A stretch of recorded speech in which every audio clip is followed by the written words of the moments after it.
ఆంధ్రప్రదేశ్ ప్రభుత్వంలో ఏదో జరుగుతుంది, ఏదో బిహైండ్ డైవర్షన్ నడుపుతున్నారు అని చెప్పడానికి ఈరోజు జరిగిన ఒక ఇన్సిడెంట్.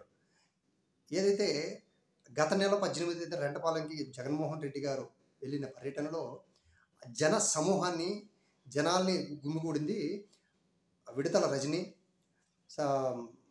అంబటి రాంబాబు గారు అనేసి వీళ్ళిద్దరిని సత్తెనపల్లి పిఎస్కి పిలిచారు. అయితే వీళ్ళిద్దరూ వెళ్ళారు ఈరోజు.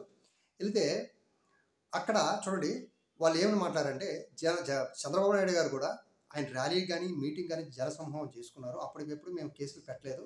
చూడండి ఏదో ఒకటి నిన్నటి రోజున మిథున్ రెడ్డి గారు అరెస్ట్ చేశారు. మళ్ళీ ఈ రోజున మమ్మల్ని పిలిపించారు.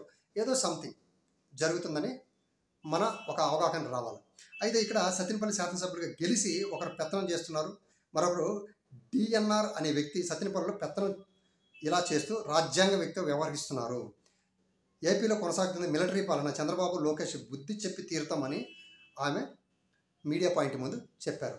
అయితే మాజీ మంత్రి విడుదల మాట్లాడుతూ రెంటపాలెంలో పోలీసులు కూటమి నాయకులు వేధింపులు తట్టుకోలేక ఒక వ్యక్తి చనిపోతే ఆ వ్యక్తి పరామర్శించడానికి వెళ్తే స్వచ్ఛందంగా వచ్చారు జనాలు, కానీ ఎవరు కుమ్మికూడదు.